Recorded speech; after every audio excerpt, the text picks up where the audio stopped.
Si no, voy a tratar de pasar rápido. Por supuesto, usen el foro de consultas, que para eso está. Bueno, algunos conceptos hidrológicos, que esto sí lo voy a pasar rápido, porque entiendo que todo el mundo los conoce. Solamente, para que seamos un poco conscientes, el 97% del agua en la Tierra está en los océanos, dentro del 3% de agua dulce, casi el 69% es hielo, un 30% es agua subterránea, menos del 1%, bueno, otros, menos del 0,3% es agua superficial. Ese 0,3, el 87 son lagos, el 11 son pantanos y solo un 2% son ríos. O sea que lo que vamos a ver hoy implica 0,0002% del agua total del planeta. Así todo, son importantes los ríos. ¿Sí? Son muy importantes para el desarrollo de las civilizaciones, de la vida, pero en cuanto a volumen y porcentaje del agua, son bastante insignificantes. El ciclo hidrológico no voy a decir nada. Si ustedes me dicen, esperá que no sé lo que es el ciclo del agua, me lo dice y freno, pero básicamente lo que cae de precipitaciones, ya sea lluvia o agua, es igual a la evapotranspiración, más el escurrimiento superficial, más todo lo que se infiltra se va para recargar el agua subterránea. Una cuenca es la porción del territorio que drena hacia un punto, y la cuenca yo la puedo definir en cualquier punto. ¿Sí? Es siempre de ahí hacia arriba, cualquier gota de agua que cae en toda esta área va a parar a ese punto. ¿Sí? Hay más de 100 cuencas hidrográficas importantes en la Argentina. En la ciudad de Buenos Aires tenemos la cuenca del Maldonado, del Vega, del Guay, Medrano, del Ugarteche. Acá en el Radio Antiguo hay varios arroyos, ríos chiquititos, el Sildañez, bueno, hay unos cuantos ríos, y esto hace que haya zonas de la capital que usualmente se inundan, o como dice el ingeniero, no se inunda más. Bueno, originalmente eran zonas que se inundaban. El flujo laminar es aquel en el cual las partículas de agua fluyen de forma paralela, como una lámina, y en el flujo turbulento se mueven formando torbellinos. Todo esto lo digo rápido porque entiendo que es un repaso de cosas que ya saben. El caudal es la cantidad, el volumen de agua que atraviesa una sección por unidad de tiempo. Se mide en metros cúbicos por segundo. O sea, es una velocidad por una sección. Y el módulo, o caudal módulo, es el caudal medio anual de un río, ¿sí? Que tiene variaciones a lo largo del año. Nota de color, un ranking según el módulo de los ríos más caudalosos del mundo. El más caudaloso es el Amazonas, con un caudal de más de 200.000 metros cúbicos por segundo, lo cual es muchísimo. Y fíjense que más del 60% corresponde a América del Sur. O sea, América del Sur tiene un enorme potencial hídrico.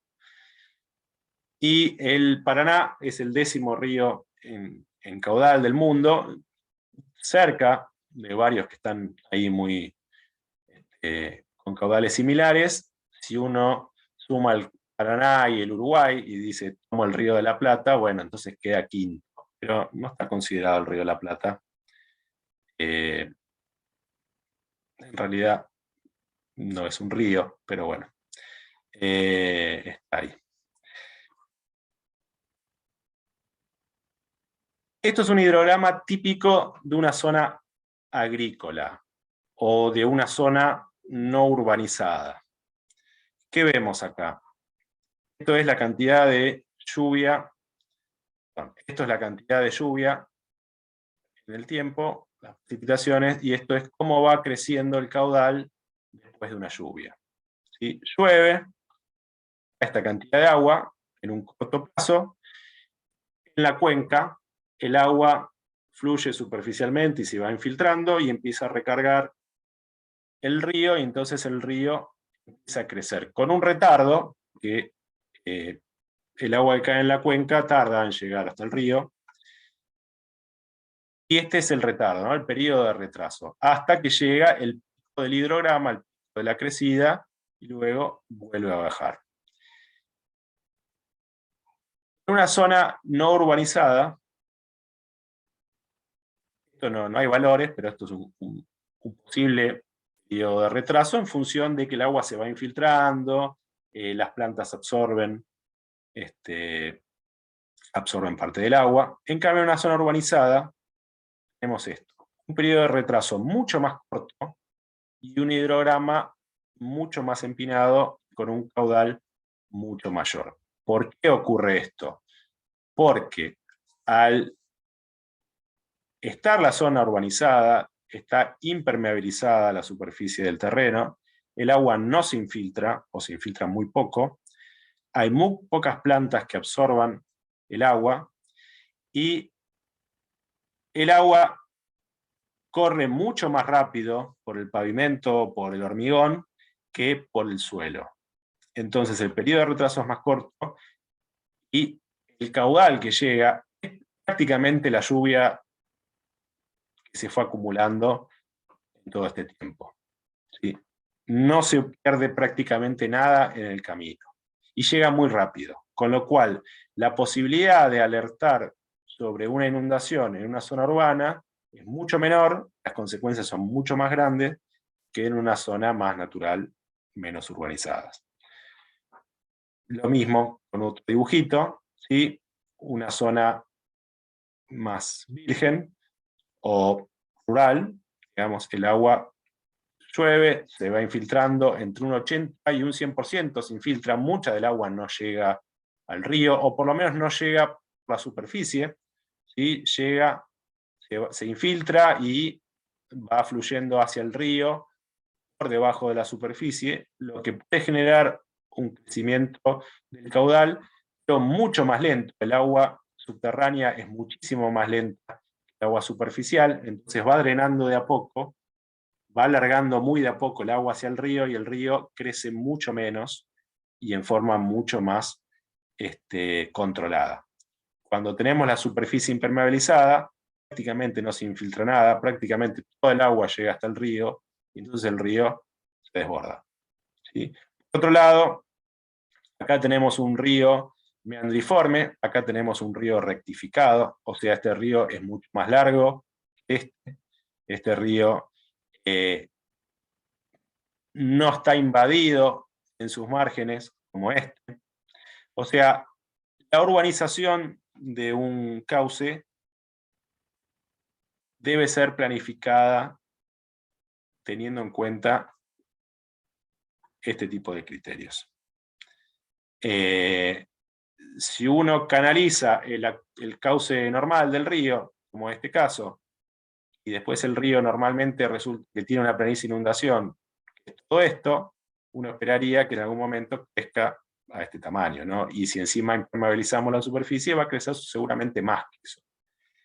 Bueno, hay un montón de razones que hacen que las ciudades se inunden por falta de planificación. ¿Sí? No ocurre solo en Argentina, no ocurre solo en la capital federal, ocurre en todo el mundo. ¿Sí? Bueno, por suerte no se inunda más. En regiones áridas y semiáridas, los ríos se llaman alóctonos. ¿Qué quiere decir alóctono? Es lo contrario de autóctono. Quiere decir que el agua viene de otro lado. ¿Sí? Ejemplos de esto, bueno, el Nilo en África, el Santa Cruz en la Patagonia, y en general cualquier río chiquito o grande que atraviese una zona desértica. Suele pasar cuando tienen poco caudal que el río va perdiendo agua a medida que avanza porque no tiene una recarga desde una recarga local, sino que el agua viene de una zona más húmeda, aguas arriba, y se va infiltrando, va perdiendo caudal, va perdiendo agua, y llega a un punto que se pierde. Muchos ríos se infiltran o se evaporan antes de llegar al mar en zonas desérticas, otros tienen suficiente caudal como para llegar al mar sin problema, ejemplo el río Santa Cruz, ejemplo varios de los grandes ríos de la Patagonia. Las crecidas suelen ser súbitas y espasmódicas porque al no haber vegetación en esa zona, toda el agua, digamos, el agua no es retenida por las plantas, pero además en zonas desérticas hay poco suelo, o mejor dicho, pocas plantas y pocas raíces que retengan el suelo. Entonces las inundaciones además suelen arrastrar una buena cantidad de sedimentos hacia el cauce, ¿sí? Y suelen generarse flujos a veces densos, ¿sí? Por el arrastre de materiales que no son retenidos por las raíces del suelo. Esto es un esquema de un río autóctono, también se llama efluente, porque el agua subterránea recarga el río, ¿sí? Esto es la superficie freática, el agua cae en cualquier punto de la cuenca, no es que va por la superficie como ocurre en una zona urbanizada, sino que se infiltra y por debajo de la superficie tiene una suave pendiente que en general sigue la topografía y descarga en el río. El río no es ni más ni menos que, uno puede decir que es una excavación que intersecta el nivel freático, ¿sí? Una excavación natural. Entonces, el contacto entre el nivel freático y la superficie es el río. Y el agua subterránea va recargando el río permanentemente. No es, si bien puede ser que en la cabecera del río haya más humedad y vaya trayendo agua, no hace falta que llueva porque esta agua tiene un volumen muchísimo más grande que el río y hay agua de sobra para ir manteniendo el río cuando no llueve. Obviamente, si la sequía es muy prolongada, este nivel freático va a ir bajando y puede llegar a un punto en el que esté por debajo del río y entonces el río se seca. En un régimen influente, en el cual el río infiltra el agua hacia, recarga la superficie freática, en río alóctono, el agua viene de otra zona, más húmeda, atraviesa una zona seca y va perdiendo, se va infiltrando y va perdiendo agua, y en algún momento puede ser que se seque. Estos son los grandes modelos de ríos en una zona húmeda o una zona desértica. Cualquier duda me paran, ¿eh? En cuanto a los valles, y acá empieza la parte más geomorfológica. Los valles, ¿sí? Los valles, son formas negativas del terreno, o sea, formas de erosión. Cuando uno analiza la geomorfología, o sea, la forma que dejan los procesos que actúan en la superficie, hay dos grandes grupos. Las geoformas de erosión y las geoformas de depositación, ¿sí? Un valle es una geoforma, en principio, de erosión, aunque tiene asociadas algunas geoformas de depositación, ya las vamos a ver. Los valles se van formando por tres procesos: profundización, ensanchamiento y alargamiento, ¿sí? Crecen hacia abajo, crecen hacia los costados y crecen a lo largo. La profundización del valle se da cuando el río tiene una energía mayor a la que requiere para transportar los sedimentos, ¿sí? Hay un balance entre la carga que lleva el río y la capacidad erosiva que está dada por la energía, por la pendiente, por el caudal, por varias cuestiones. Cuando el río tiene mucha energía, empieza a erosionar y transportar material. Una vez que llega a una carga que se equilibra con la energía, no es que deja de erosionar, sino que hay un equilibrio dinámico y levanta material y deposita en partes iguales. Entonces el río está equilibrado. En general, cerca de las nacientes, en la cuenca alta del río, cuando se inicia el curso fluvial y hay una pendiente mayor, hay mucha capacidad de erosión. A medida que el río va bajando hacia zonas más llanas, va perdiendo energía y ya va teniendo mayor material, y entonces lo empieza a depositar. A nivel general, uno puede decir, bueno, en la cuenca alta suele haber más erosión, en la cuenca media hay un transporte que está equilibrado, y en la cuenca baja hay más depositación. ¿Por qué? Porque la pendiente se va haciendo más baja y porque ya lleva material en suspensión o en saltación o en rodamiento.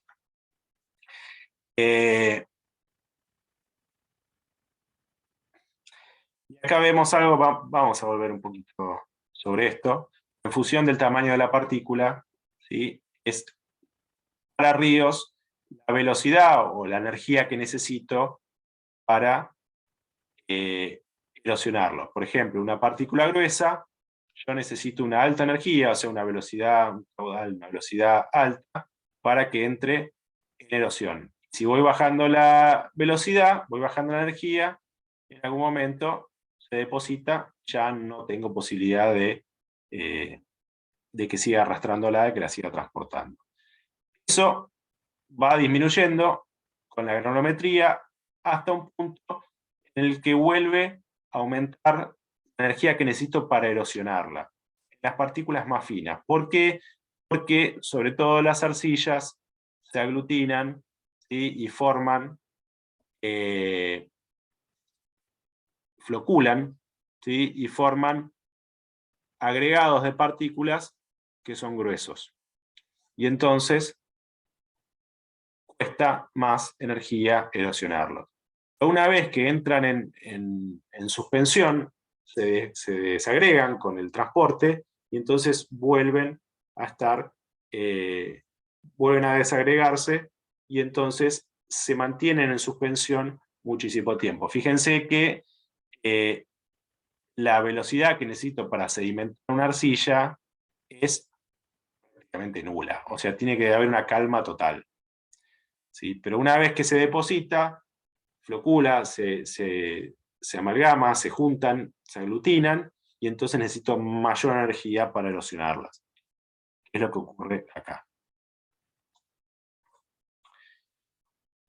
Ejemplos de profundización de valles, ¿sí? Y voy a tratar de traerle bastantes imágenes de Google Earth, porque el próximo práctico tiene que ver con un reconocimiento de geoformas en Google Earth, y entonces empezamos a ver algunas geoformas, ¿sí? Valles de ríos con una profundización muy importante. Los ríos también crecen por ensanchamiento hacia los laterales, y acá intervienen varios procesos. La erosión lateral, sobre todo en ríos meandriformes, ahora vamos a ver lo que es. El lavado pluvial, o sea, el arrastre de partículas por las lluvias hacia el cauce, va socavando lateralmente y va ensanchando el valle. Formación de cárcavas por erosión retrocedente, vamos a ver lo que es la erosión retrocedente.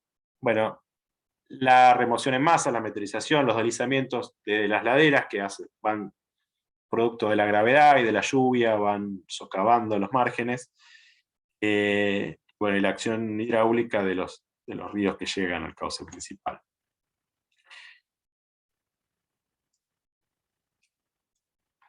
Si uno hace una sección transversal a un río, lo que va a ver es un lecho menor, o sea, el valle, el cauce principal del río, es el que está siempre lleno de agua, y la mayor parte del año el río discurre por ese cauce. Pero hay una planicie aluvial, una llanura de inundación, un lecho estacional. Es el espacio que ocupa el agua cuando hay una crecida, ¿sí? Cuando aumenta el caudal, el agua supera el borde del cauce y inunda toda esta zona. Y al inundarla, la deja plana y entonces tenemos lo que se llama la planicie de inundación. Esta zona, salvo épocas de sequía, suele ser ocupada una vez al año, cada 2 años, cada 3 años, o frecuentemente. ¿Sí? Después hay una que se llama una terraza baja, que está un poco más arriba, que no todos los ríos tienen terraza baja, pero es frecuente, y esa es ocupada en crecidas excepcionales. ¿Sí? O sea que si uno tiene que, no tiene datos de caudal de un río, bueno, viendo, analizando las formas que hay en el terreno, uno puede decir, bueno, habitualmente el agua inunda este sector y excepcionalmente puede inundar este. Y más arriba, muy difícil que llegue el agua. ¿Sí? El ensanchamiento de valle, dijimos, se puede dar por erosión lateral. ¿Qué es la erosión lateral? Bueno, en un río, sobre todo los meandriformes, ahora vamos a ver, son un río que tiene en planta esta forma, el agua, al girar, al formar el meandro, lo que va a hacer es, una partícula de agua va girando de esta forma, en una sección tenemos este movimiento, además de avanzar pendiente abajo, y lo que hace es erosionar en la cara externa del meandro, su meandro, y depositar en la cara interna. Entonces van a ver que el borde del cauce es mucho más empinado en esta zona y es mucho más tendido en esta otra, como vemos acá en la sección. Y vamos a ver lo que llama una barra lateral, ¿sí? Depósitos que se van generando en este sentido, y entonces el río erosiona de este lado, deposita de este, y el resultado es que va avanzando lateralmente hacia acá, en cada uno de los meandros. O sea, el río se va curvando cada vez más, hasta que llega a un equilibrio que está dado por la pendiente, por el material que lleva, la carga que está llevando, por el caudal. Hay varios aspectos. Acá vemos distintas secciones. En este punto erosiona de la parte externa, deposita en la interna. En este sector, que es más bien recto, erosiona un poquito de ambos lados y va depositando en el centro. Y en este otro lado, bueno, lo mismo para el otro lado. Entonces lo que vamos a ver es una barra lateral, una barra central y una barra lateral. Si las barras se forman cuando estos depósitos llegan a la superficie.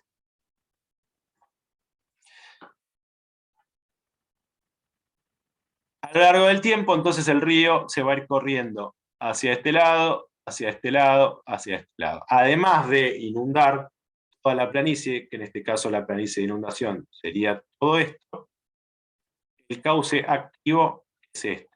Y bueno, acá tenemos un esquema, lo mismo a lo largo del tiempo, se va curvando cada vez más, va dejando depósitos en la cara interna del meandro, cada vez más va dejando estas barras laterales.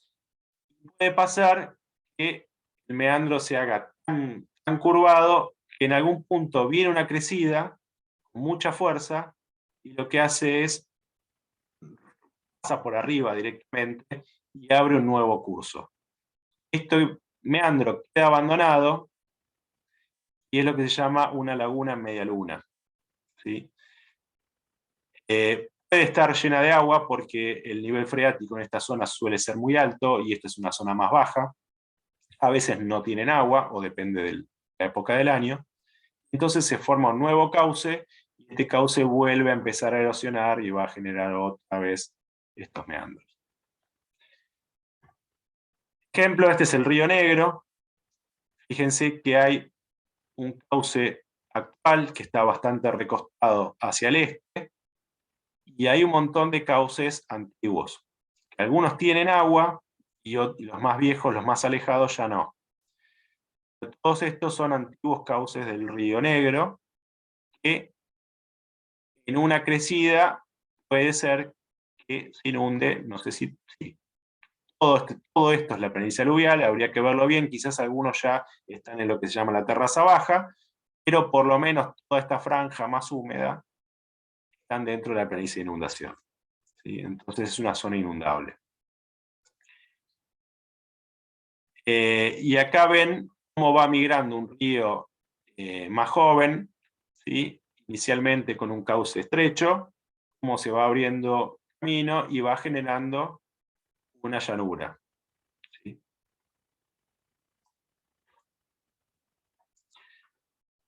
Peligros de la migración lateral, ahí se ve, ¿sí?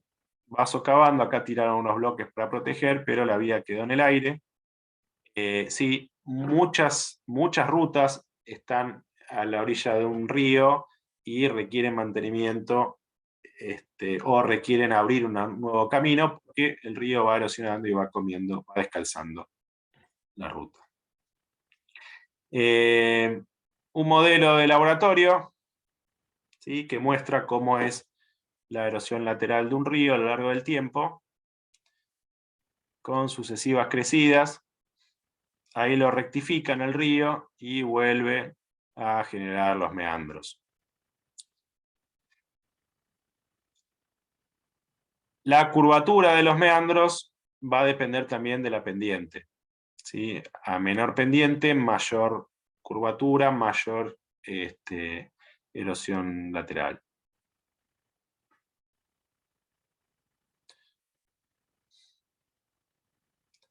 Bueno, y ahí se fue la topadora. Alargamiento de los valles. Otro proceso que genera cauces fluviales, crecimiento de valles. Puede darse por erosión retrocedente, por alargamiento de las vueltas de un meandro. ¿Sí? Un río recto es más corto que un río meandriforme. Puede erosionar hacia atrás o puede depositar hacia adelante. Y eso, en general, se da por descenso del nivel de base o por ascenso del terreno. Ahora vamos a profundizar un poquito en ese tema. ¿Qué es el nivel de base de un río? Es el límite por debajo del cual no tiene capacidad de erosión vertical. Típicamente, el nivel de base general es el nivel del mar. ¿Sí? Todos los ríos desembocan finalmente en el mar y ningún río sigue erosionando por debajo del mar. Pero hay niveles de base locales, intermedios, antes de llegar al mar, como puede ser un lago, en el cual desagota un río, o muchas veces la incapacidad de erosionar está dada, por ejemplo, porque hay rocas más resistentes, las cuales no puede erosionar. Acá hay un ejemplo de los dos, ¿sí? Un resalto, acá esto más clarito en blanco, hay una roca resistente, el río va profundizando, pero esta zona no la puede erosionar. Cuando atraviesa esa roca, erosiona sin problema y entonces lo que genera es un resalto, ¿sí? Una cascada, dada por una diferencia de resistencia a la erosión en un sector y en otro. Constituye un nivel de base local, a la larga, mucho tiempo, termina erosionándolo, pero aunque sea en forma temporal, es un nivel de base. Y otro nivel de base es un lago, este río desagua acá y se forma otro río. No puede erosionar por debajo de este lago, y son dos tramos que están un poco desconectados.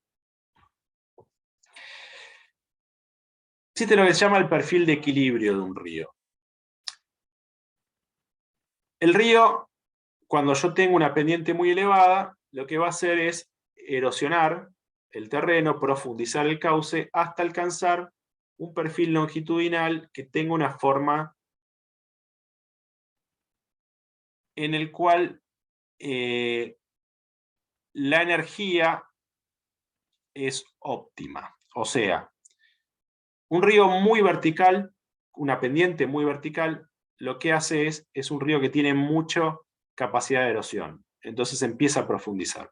Un río muy horizontal tiene mucha capacidad de depositar, tiene menor pendiente, menor velocidad del cauce, entonces empieza a depositar. Un río equilibrado es un río que en la naciente tiene mucha pendiente, va bajando y finalmente tiene prácticamente nada de pendiente cuando llega al nivel de base. ¿Sí? Nace de acá, termina acá y en el medio tiene lo que se llama un perfil. Ese perfil, cuando está equilibrado, no varía a lo largo del tiempo. ¿Sí? O sea, se termina la posibilidad de incidir verticalmente, se termina la posibilidad de ir aumentando los sedimentos, y lo que hay es un equilibrio dinámico. Las partículas salen de un punto, se depositan en el otro, pero siempre está equilibrado a nivel vertical. ¿Sí? No profundiza ni crece hacia arriba. Ahora, ¿qué pasa cuando se rompe ese equilibrio? O cuando todavía no se alcanzó ese equilibrio. Tenemos lo que se llama la erosión retrocedente. La erosión retrocedente se genera cuando o bien no se alcanzó el equilibrio, o cuando se alcanzó y se rompe ese equilibrio. Y se da lo que se llama el rejuvenecimiento fluvial. ¿Sí? Por ejemplo, el río está equilibrado, tiene este perfil. Y yo, de repente, disminuyo el nivel de base. Baja el nivel del mar o baja el nivel de un lago que tengo ahí, y entonces me genera un resalto. Y lo que va a hacer es, en ese resalto el agua cae, empieza a erosionar la base de ese desnivel y empieza a comer hacia atrás. Y va a erosionar hasta alcanzar esa onda de erosión, va a ir hacia atrás, cada vez menos, hasta alcanzar un nuevo perfil de equilibrio. Cuando alcanza un nuevo perfil de equilibrio, deja de erosionar verticalmente. Si el nivel, supongamos que es el nivel del mar, y el nivel del mar viene bajando, porque, por ejemplo, estamos en una época, en un periodo glacial, que es algo que vamos a ver la semana que viene, y entonces el agua no llega al mar, se congela en el continente y el nivel del mar empieza a bajar, y entonces se forma un resalto y el río empieza a rejuvenecer, y hay una onda de erosión retrocedente hacia atrás hasta que vuelva a alcanzar el perfil de equilibrio. Otra cuestión que puede generar un rejuvenecimiento es que ascienda el nivel del terreno. Por ejemplo, en la zona montañosa hay una falla, la falla levanta un bloque y entonces genera un resalto, y entonces el agua empieza a erosionar hacia atrás. O puede ser que había un estrato de roca muy resistente y terminó cortándolo, y entonces empieza. Cualquier cambio en el perfil de equilibrio genera un rejuvenecimiento. El rejuvenecimiento se traduce en una erosión retrocedente. Puede pasar lo contrario. Puede pasar que en vez de bajar el nivel de base, suba. Y entonces el río que terminaba en la zona baja con una pendiente muy baja, de repente el agua se metió y tiene una pendiente más alta. Y entonces va a empezar a depositar, en vez de erosionar, hasta alcanzar otra vez una pendiente suave y otra vez el perfil de equilibrio. Lo mismo si en la zona alta, o sea, hay mucha erosión de otro tipo, o hay una falla que genera que el bloque baje, y entonces lo que va a pasar es, va a empezar a depositar hacia abajo otra vez para volver a tener el perfil de equilibrio. Ejemplo de alargamiento de valles, que puede estar dado,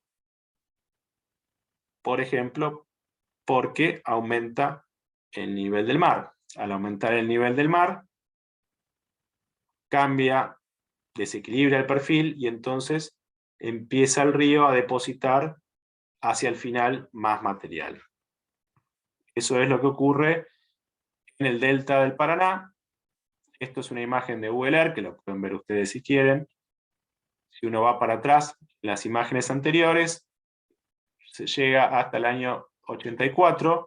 Este puntito que está acá es la isla Martín García. Esta es la isla Martín García hoy, como referencia. Y fíjense, el delta fue avanzando. Hay estimaciones que dicen que En el año 1800, por registros de la época de la colonia, el delta llegaba hasta acá, en el 1900 hasta acá, en el 2000 hasta acá, y en el 2100 la estimación es que va a llegar a la capital. En algún punto se frena, sí, si el nivel del mar no sigue subiendo, en algún punto se estabiliza. Otros ejemplos de alteración en el perfil de equilibrio, esto es en Neuquén, en el norte de Neuquén, límite con Mendoza y casi límite con Chile. Es un arroyo chiquito, en el cual es una zona volcánica, cayó mucha ceniza volcánica, cayeron más de 50 metros de ceniza volcánica, y eso generó un cambio en el perfil de equilibrio. Se levantó la parte, se elevó toda la zona. Este es un río afluente de este otro cauce más principal, tiene más caudal, mayor poder erosivo, erosionó ya esas cenizas volcánicas que son muy, muy erosionables. Como este río Puente de Tierra tiene muy poco caudal, demora más en erosionar estas cenizas, y entonces, como este es el cauce principal, erosionó, profundizó, generó un resalto en este otro cauce más chico. Y hay una onda de retroceso que va hacia atrás. ¿Sí? Este cuadro es esta foto, y entre este piso y acá hay 50 metros de profundidad. Y acá se ve bien que la erosión, bueno, no se ve que avanza, pero hay un resalto acá, cuando llueve, que no es muy seguido, en época de deshielo viene agua, entonces empieza a erosionar estas cenizas volcánicas que son muy fácilmente erosionables. En la misma zona, un poquito más agua hacia arriba, hay otro arroyo, el Curamileo, que pasa exactamente lo mismo. Fíjense que este valle tiene una forma medio rara, tiene como un piso muy plano. En realidad el valle era más profundo, está tapado por estas mismas cenizas, esto es ahí muy cerca, estas mismas cenizas, y entonces el río está circunscrito a este cauce muy finito, y empezó a erosionar cada uno de los pequeños hilitos de agua que llevan agua a este cauce, empieza a retroceder y empieza a generar una erosión retrocedente. Primero profundiza porque está muy desbalanceado el perfil longitudinal. Una vez que logre profundizar más y alcance un equilibrio, va a empezar a migrar lateralmente y va a terminar erosionando todas estas cenizas que están acá. Pero la primera erosión es vertical porque está muy desbalanceado en cuanto al perfil longitudinal. Una vez que alcanza un perfil más equilibrado, empieza a moverse lateralmente y termina barriendo y otra vez generando el cauce original si es que no vienen más cenizas y vuelve a reactivar otra vez el proceso. El ejemplo más característico de la Argentina y diría del mundo es las cataratas del Iguazú, en el cual tenemos basaltos, una roca muy resistente, que el agua, si bien tiene un caudal importante, no termina de erosionar. Ahora, esto que ven acá, que es la Garganta del Diablo, es la confluencia, algo muy parecido a lo que veíamos acá atrás. ¿Sí? Es esto, la Garganta del Diablo está acá. Es un cauce principal, tiene mayor caudal, a lo largo de los miles de años logró erosionar esta zona, y un cauce con menos caudal que fue retrocediendo toda esta distancia y hoy en día está acá. Y la Garganta del Diablo sigue retrocediendo, lo que pasa que es muy lento porque esta roca es muy resistente. ¿Sí? Y tenemos un desnivel de 80 metros más o menos.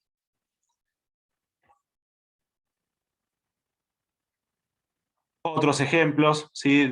Ahí ven atrás una cascada de 60 metros. Bueno, hay muchos ejemplos a nivel mundial, esto es en Ecuador, lo mismo, un cauce principal con mayor poder erosivo y un cauce afluente con menos caudal, menos capacidad de erosión, y queda ahí arriba colgado, erosionando muy de a poco y genera este resalto. ¿Qué pasa cuando construimos una presa de embalse? ¿Sí? ¿Qué pasa cuando tenemos un río que puede estar equilibrado y generamos un embalse que es ni más ni menos que un nivel de base local artificial? Este es el río original, con un perfil longitudinal equilibrado, que desembocaba en el mar, y de repente construimos una presa. Tengo un nuevo nivel de base, y de alguna manera uno puede pensar que está cortando el río en dos. Desde el embalse hacia arriba, tengo un perfil que está desequilibrado, porque en vez de terminar casi horizontal, termina con una pendiente muy alta. Entonces, ¿qué va a hacer el río de acá para arriba? Va a empezar a depositar material dentro del embalse para reducir la pendiente, y a la vez puede ser que en la cabecera empiece a erosionar un poquito para bajar un poco la pendiente. Pero fundamentalmente lo que va a hacer es depositar material acá, ¿sí? Sería este paso. Va a depositar material para lograr un nuevo perfil de equilibrio. Y de la presa para abajo, un río que nace con una pendiente muy baja. Entonces lo que va a hacer es profundizar, erosionar al pie de la presa, también para tener un nuevo perfil de equilibrio, ¿sí? Entonces, las presas generan depositación en el embalse y erosión aguas abajo. Todas las presas. Dependiendo de la zona donde la construyamos, dependiendo del caudal que tenga el río, dependiendo de la capacidad de transporte, dependiendo de la carga sedimentaria que traiga el río, este proceso puede ser más rápido o más lento. En el embalse se van a ir depositando primero las partículas más gruesas. El río tiene una sección, tiene un caudal que se va a conservar, el caudal es sección por velocidad. Al llegar al lago, al embalse, se aumenta bruscamente la sección. Como no se disminuye el caudal, lo que genera es una disminución abrupta de la velocidad. Entonces, deposita primero las partículas más gruesas, las más finas siguen un poco más en suspensión y terminan depositándose también. Entonces, si uno hace un corte en el embalse, lo que va a tener es en la cola del embalse bloques muy grandes, partículas más gruesas, y cerca de la presa partículas más finas. Pero eso va avanzando, se genera como un delta, va avanzando y finalmente puede terminar matando el embalse, lo que se llama atarquinamiento, que es común en los ríos, en los embalses del norte de la Argentina. O sea, esa sería una forma de rejuvenecimiento, si se quiere, artificial. Otra forma de rejuvenecimiento puede ser la actividad tectónica. En una zona montañosa con presencia de fallas activas, una falla me puede generar un levantamiento de un bloque y entonces me genera un resalto y ese resalto provoca erosión retrocedente. Erosión retrocedente desde el resalto hacia arriba y depositación hacia abajo, ¿no? Lo que se erosiona de acá va a parar acá. Hasta acá, ¿cómo vienen? ¿Venimos bien? ¿Me van siguiendo? Voy un poco rápido. No, vamos bien, profe. Está todo Bien. bien. Estamos bien, estamos bien. Bueno. Hay algo que se llama el ciclo de Davis, que obviamente lo inventó un tal Davis.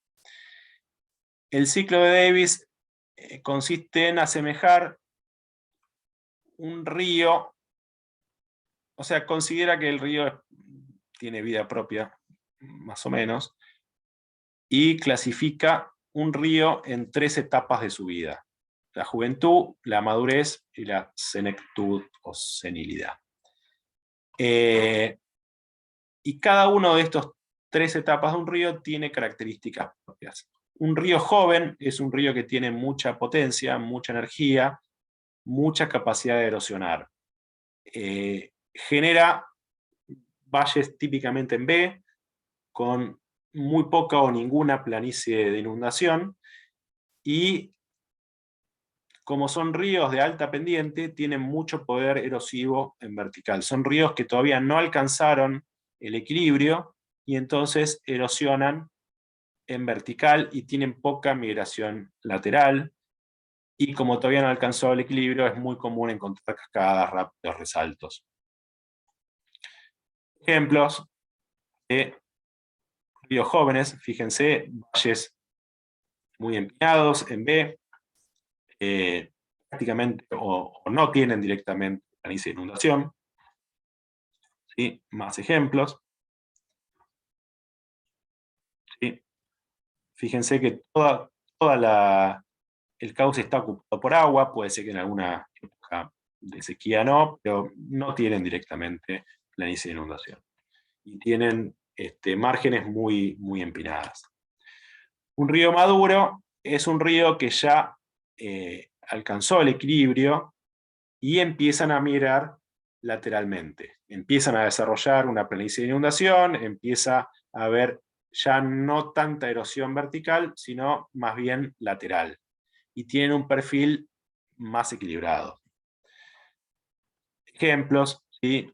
Río Santa Cruz con una planicie de inundación más desarrollada, el río Colorado, esta es una foto aérea bastante vieja, este es un perfil del río Colorado, esto es de un proyecto de una presa que nunca se construyó en el río Colorado. Este es el cauce principal, este es un paleocauce, o sea, un antiguo cauce abandonado. Todo esto es una planicie de inundación bastante desarrollada. Este es el río Blanco y el río Negro, cerca del Amazonas. ¿Sí? Bueno, hay muchos ejemplos de ríos maduros. Y después tenemos los ríos seniles, en el cual la pendiente ya es muy baja. Los ríos tienen planicies aluviales extremadamente anchas, ¿sí? Corren en llanuras, amplias llanuras, y como hay poca pendiente, suele haber zonas inundadas, suele haber lagunas dentro de la planicie de inundación.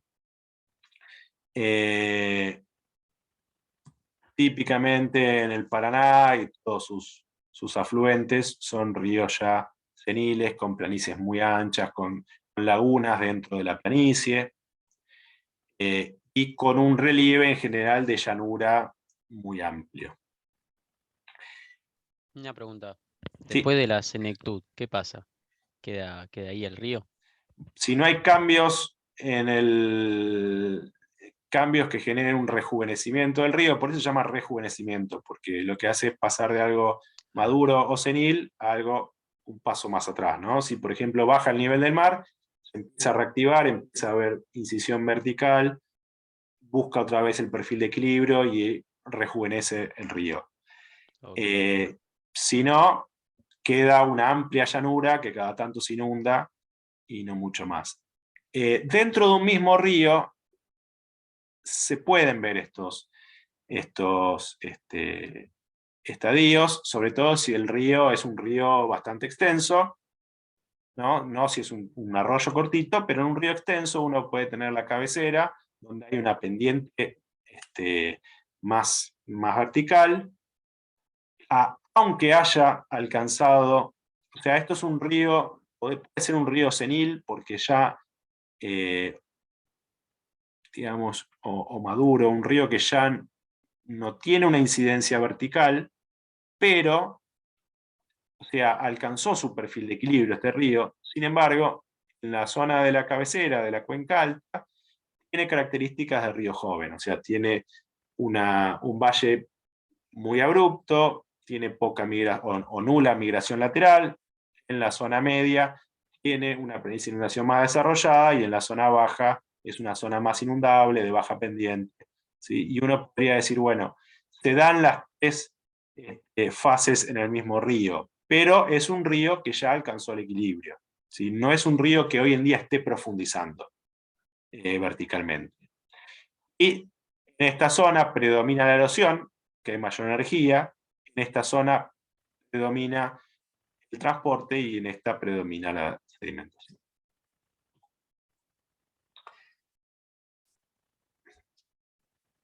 cuando hay un rejuvenecimiento del río, es común encontrar lo que se llaman los meandros encajonados.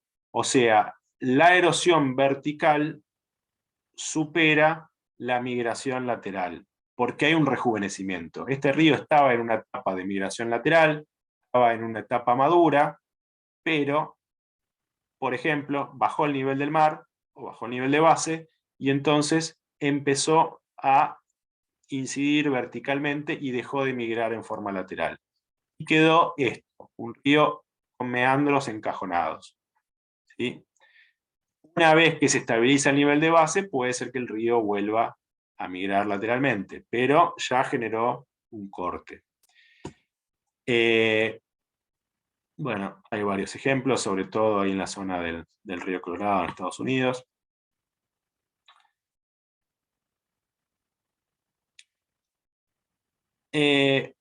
A ver cómo estamos.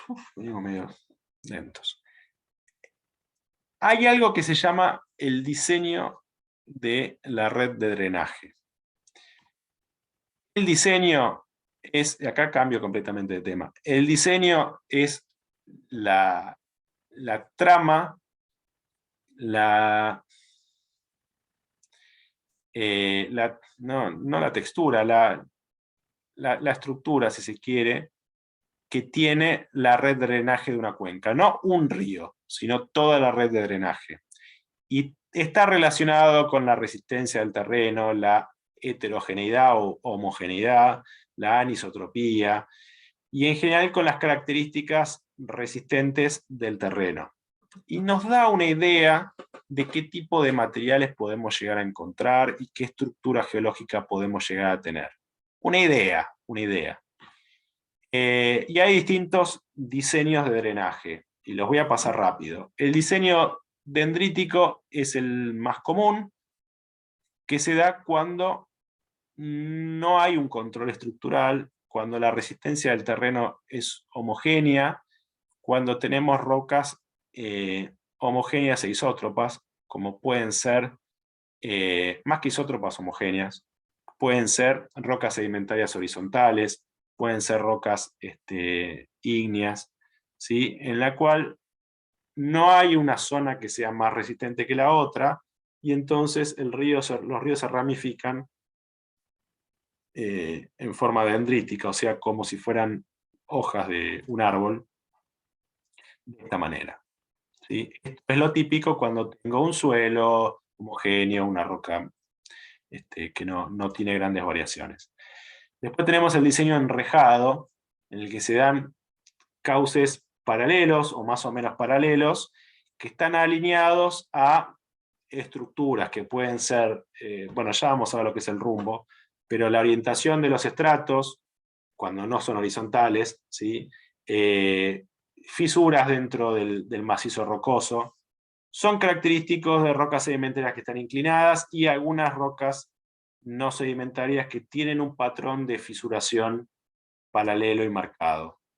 Vemos este tipo de cosas. A ver, parece muy parecido al otro, pero no es tanto, ¿sí? Fíjense que acá los cauces forman un ángulo agudo y acá forman un ángulo recto, ¿sí? Tenemos un cauce principal y ramificaciones rectas. Bueno, acá en la imagen no se ve muy bien. Después tenemos un diseño distributario, típico de los deltas, que es al revés del dendrítico, ¿sí? Las ramas se abren hacia abajo y se da ya en una zona muy plana y muy cercana, muy horizontal y muy cercana a el nivel de base, ¿sí? Típico los deltas, típico lo que sería un delta artificial, que cuando un río llega a un embalse y también se abre y se desparrama. Típico de un abanico aluvial, o sea, típico de cuando la sección del cauce se abre abruptamente. Por ejemplo, porque llegó al mar o a un río más importante. ¿Sí? Viene encajonado, de repente llega al mar y se abre. Se abren los sedimentos, se depositan, o sea, se abre el cauce, se depositan los sedimentos y genera esta ramificación de río típico de los deltas. Tenemos diseños radiales, cuando tengo, por ejemplo, un volcán, y entonces un punto más alto, y el agua discurre hacia todos lados, o al revés, cuando tengo una zona baja, centrípeto, el agua va hacia ese. O sea, el diseño me da alguna idea de qué es lo que está pasando, qué tipo de terreno puedo llegar a tener. Y hay muchos otros, muchos otros. Acá hay un ejemplo, hay gente que dedicó su vida a clasificar los diseños y a tratar de interpretar qué está ocurriendo. Bueno, existe. Volviendo un poco a cada uno de los cauces y no a todos. Hay algo que se denomina control estructural de un río. Cuando el río atraviesa una zona en la cual hay una diferencia en la resistencia a la erosión, muchas veces se encausa, puede ser en una roca más débil, y entonces tenemos un tramo más recto. O puede ser cuando hay un macizo rocoso que tiene una falla o una fisura muy marcada, que es más fácil de erosionar. Entonces el río venía mandriforme y se rectifica, se encajona en esa zona, que le es más fácil erosionar, y después sale de esa zona y sigue su cauce. Y es muy común ver un río que es un meandro, una zona recta y un meandro. Bueno, esa zona recta es típica, ocurre cuando hay un control estructural. Ejemplo, los saltos del Moconá, no sé si alguno conoce, en Misiones, hay una falla longitudinal que coincide con el cauce del río, genera un resalto, y cuando el agua crece, el río cae de costado y genera una pequeña cascada larga y vierte de costado, muy bonito.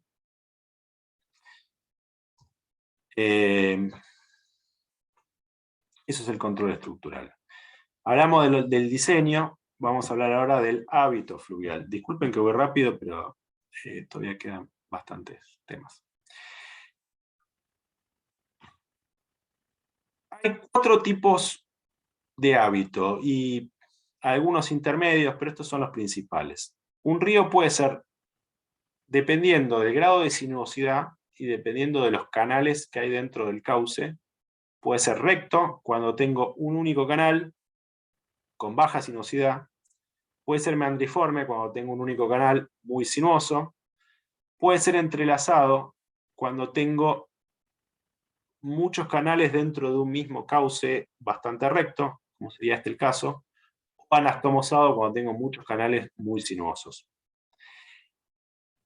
Cada uno de estos hábitos depende de la pendiente, la carga de sedimentos, el caudal, un montón de cuestiones. Y son la forma de menor energía que encuentra el agua para correr en función de estas características. Entonces acá tenemos, por ejemplo, ríos que tienen mayor carga en suspensión, mayor carga de lecho, alta capacidad de migración lateral, más baja, tamaño de sedimento más alto, más pequeño, carga sedimentaria, velocidad del flujo, potencia o pendiente. O sea, hay muchas variables que hacen que un río pase de ser recto a sinuoso, meandriforme. Sinuoso a veces se le dice cuando es un intermedio entre recto y meandriforme, bueno, etc. Ejemplos de un río recto: casi siempre los ríos rectos tienen un control estructural, ¿sí? Es difícil encontrar un río recto en el cual no haya algo que nos está diciendo del terreno.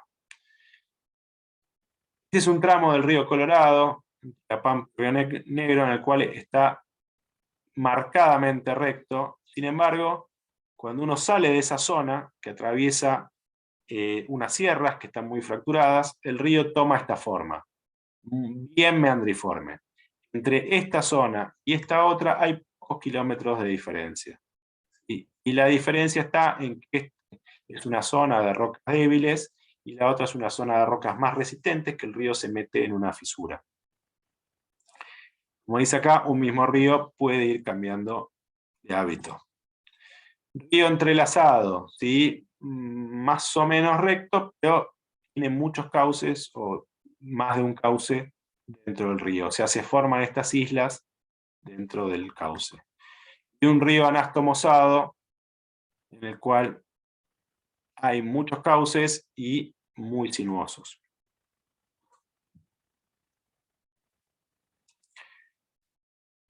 Bueno, erosión hídrica. Vamos a mencionar dos tipos de erosiones hídricas, una menos importante a nivel de poder erosivo y otra más. La que tiene menos poder erosivo es la lluvia. Una vez que, la erosión estrictamente pluvial es la erosión de la gota de lluvia que cae y va erosionando un material que es muy débil, ¿sí? Un suelo o una roca muy débil. Cuando la lluvia, las precipitaciones superan la capacidad de infiltración del terreno, empieza a escurrir superficialmente.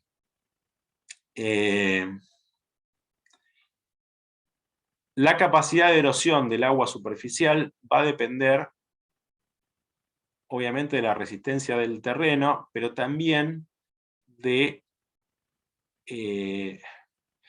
el poder de sujeción que tengan las raíces sobre el terreno.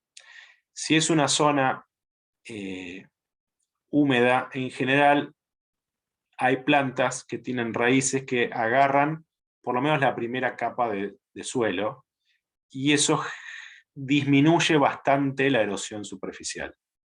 En zonas áridas hay mucho menos vegetación, llueve poco, pero cuando llueve genera una erosión muy importante, salvo que haya rocas muy resistentes. Pero si las rocas no son muy resistentes, y además en zonas áridas hay mucha meteorización física, entonces hay un espesor superficial de rocas que están trituradas en partículas más chicas, no hay vegetación, hay poca vegetación que la sostenga, y entonces el agua barre, erosiona parte de ese material.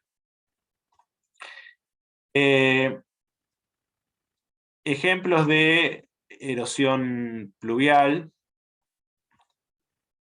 ejemplos de lo que podríamos llamar erosión pluvio-fluvial, o sea, hay un poco y un poco. Estos son los que se llaman paisajes de badlands, tierras malas, muy baja resistencia a la erosión, en zonas más bien áridas, ¿sí?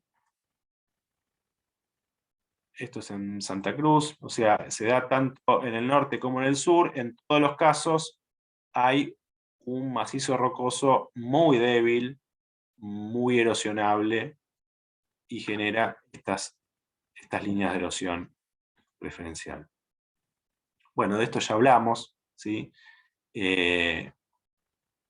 La depositación es función de la granulometría y de la energía, en el caso del agua, de la velocidad del flujo.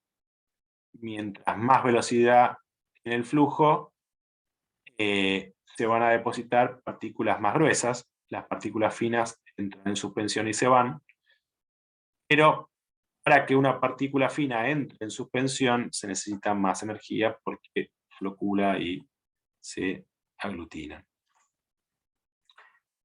Bueno, con lo mismo que dijimos. La erosión lateral, la erosión fluvial se da por migración lateral, ¿sí? Como es el caso, no es que construyeron la casa en voladizo, sino que se fue comiendo el río y la construyeron muy cerca del agua, claramente. La erosión retrocedente genera lo que se llaman cárcavas, ¿sí? La cárcava se da en un resalto, y en ese resalto el agua cae, va erosionando el suelo o la roca muy débil.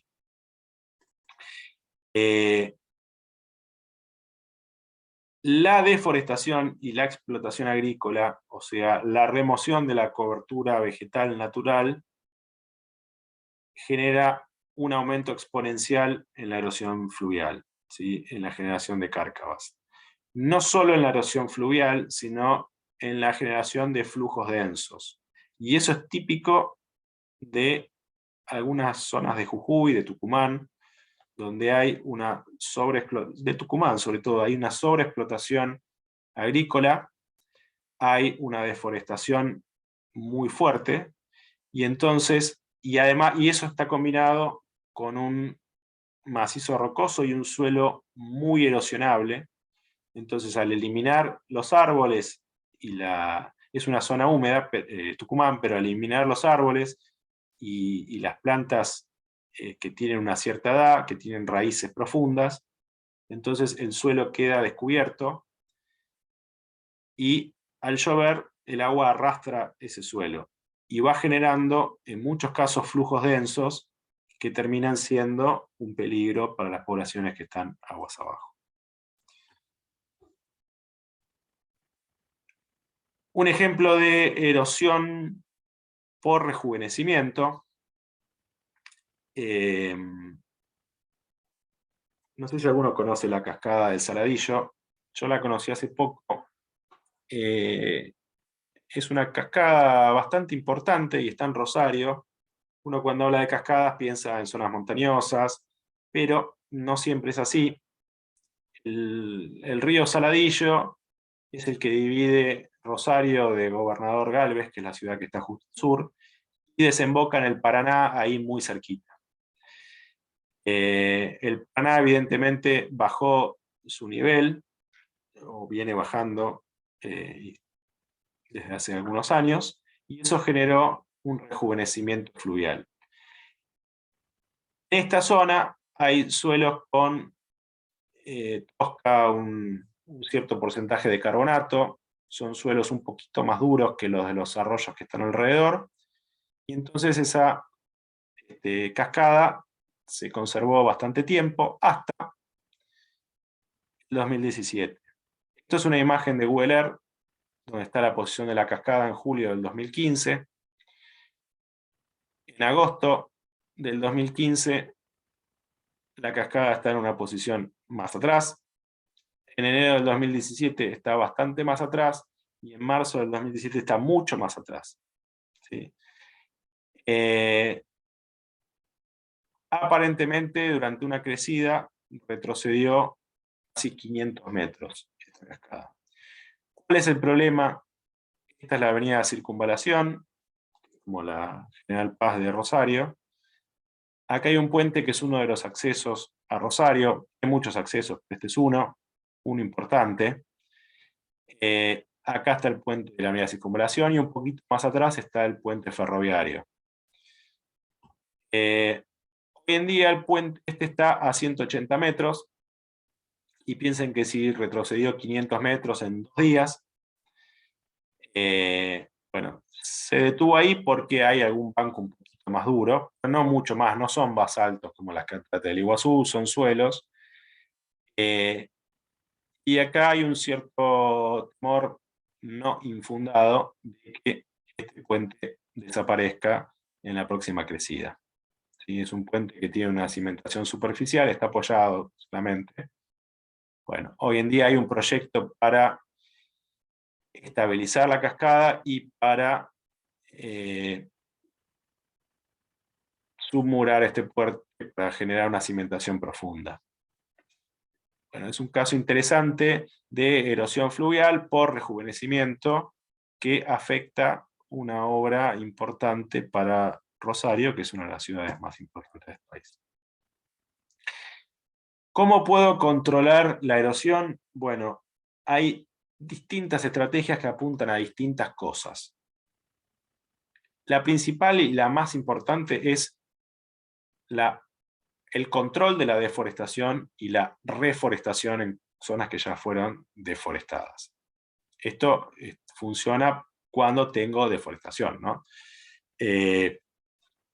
Conservar la vegetación es una de las mejores estrategias ante la erosión es la que menor impacto ambiental y visual tiene, es lo mejor que podemos hacer, reconstruir la cuestión a como estaba antes, en los casos donde el problema está relacionado con la reforestación. También puedo construir terrazas, ¿sí? Que lo que hacen es disminuir la pendiente, disminuir la altura de la caída del agua. Puedo colocar material más resistente, por ejemplo, un enrocado o un rodados, un material más grueso, más resistente, que me limite la erosión del agua en el resalto. En algunas zonas se hacen cultivos de contorno, que son cultivos que siguen las curvas de nivel y evitan zanjas y movimientos de suelo en el sentido transversal a las curvas de nivel. Bueno, y de ahí podemos ir para arriba, ¿no? Generar una red de escurrimiento artificial, etc. Ejemplos de reforestación o forestación de ladera. Se trata de colocar plantas que sean de la zona, para no intervenir, no alterar el ambiente, plantas que absorban la mayor cantidad de agua posible y que tengan raíces profundas para que el terreno se fije. Bueno, ejemplos de esto hay mucho. Terrazas muy utilizadas en Perú por los incas, hoy en día reconstruidas, pero se supone que se mantienen como eran originalmente. Terrazas de gaviones, ¿sí? Cultivos en terrazas. Cultivos de contorno, esto se encierra la ventana, la foto no es muy buena, pero va siguiendo, son pequeñas terrazas que van siguiendo las curvas de nivel. Hay un manejo también del riego muy importante. Escalas de agua, para que el agua no erosione tanto verticalmente, sino que vaya perdiendo carga, perdiendo energía.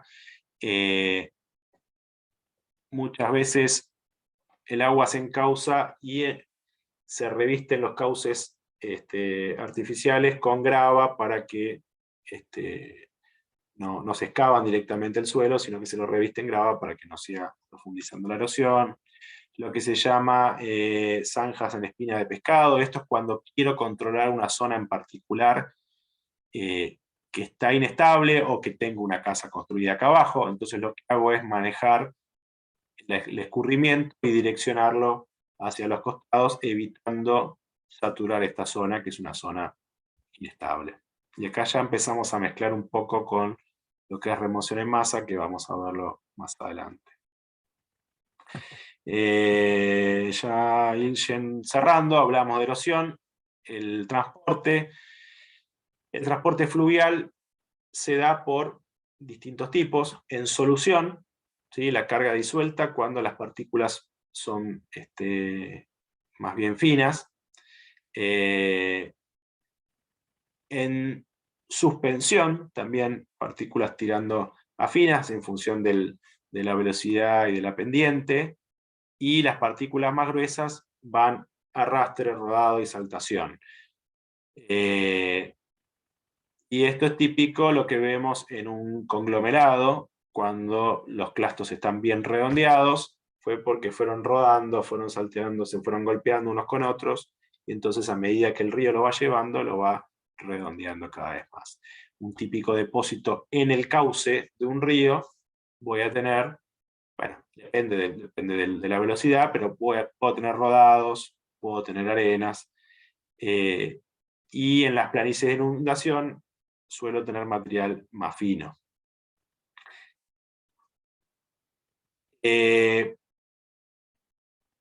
Bueno, esto ya hablamos.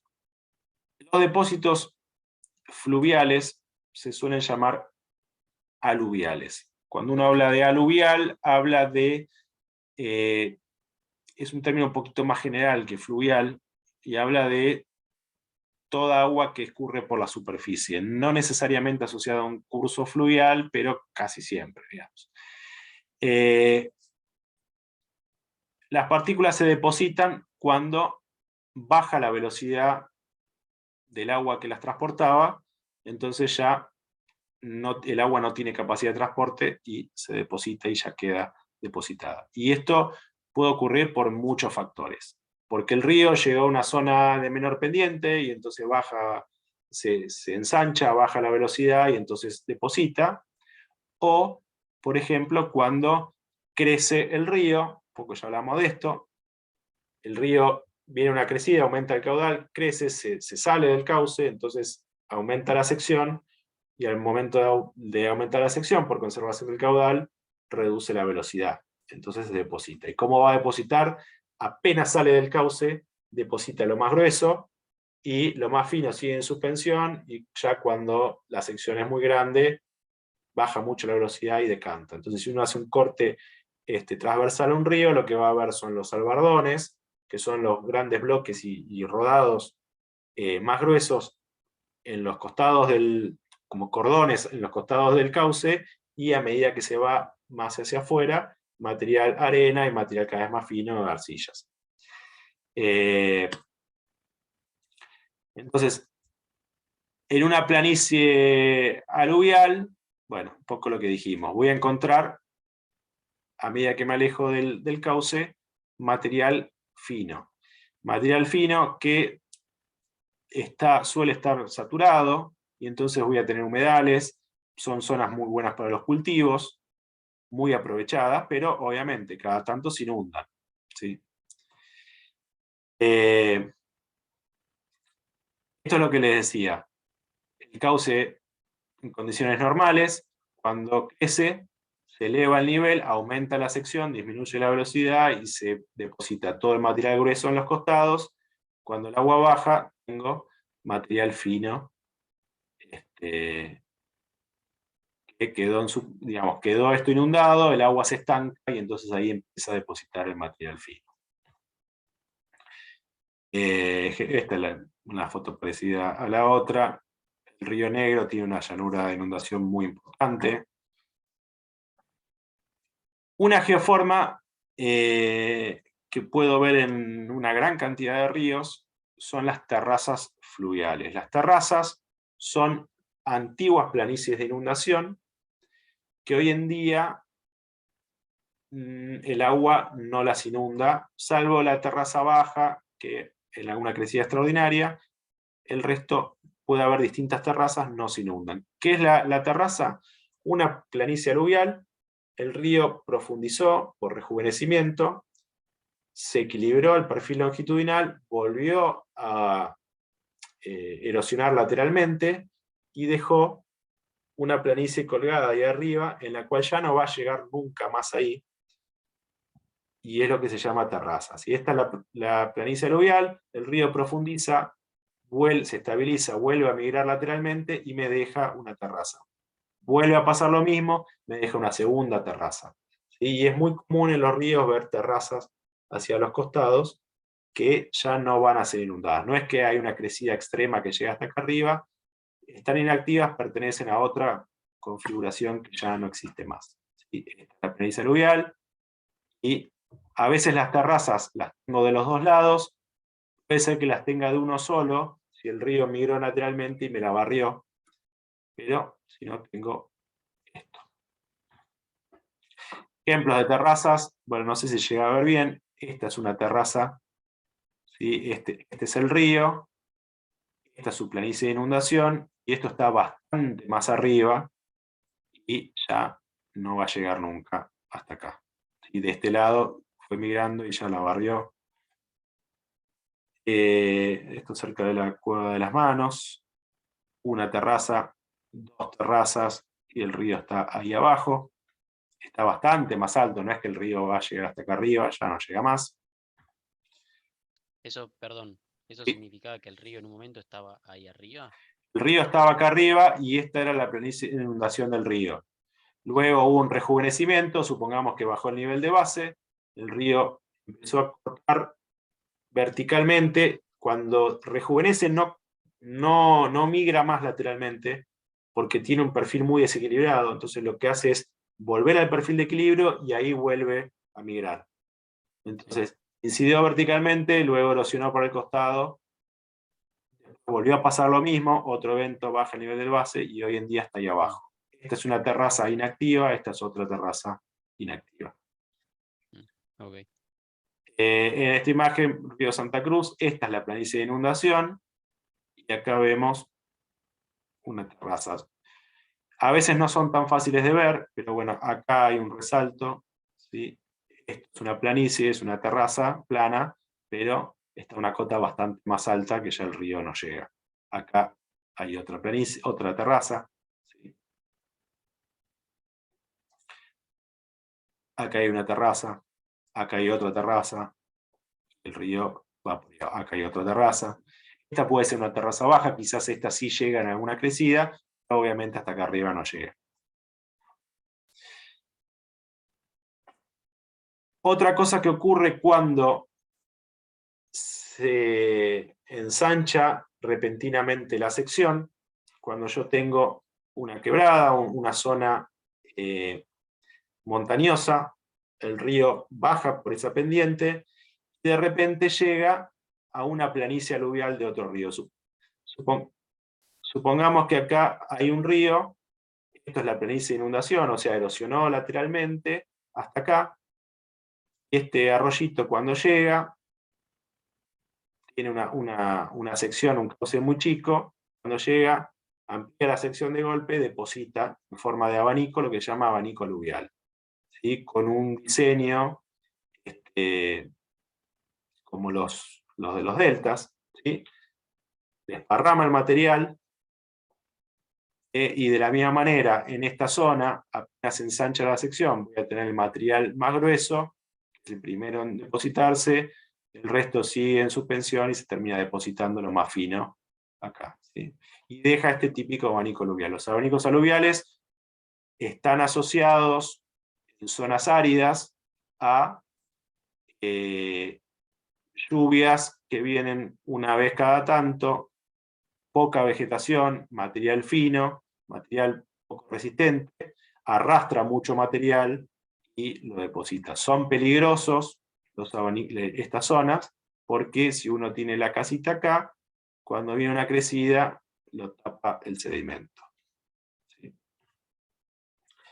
El río Mendoza, esto es la ruta 7, creo que es, yendo para Puente del Inca, está lleno de estos abanicos, y acá ven la traza de la ruta, de la antigua ruta, por abajo de los abanicos. Bueno, esta es la nueva ruta, el río desviado en varias ocasiones, los abanicos, si uno empieza a mirar bien, hay zonas de que el río fue indicado, después ese abanico se rompió, y bueno, este es el río principal, y se abre el cauce y deposita una cantidad de material importante.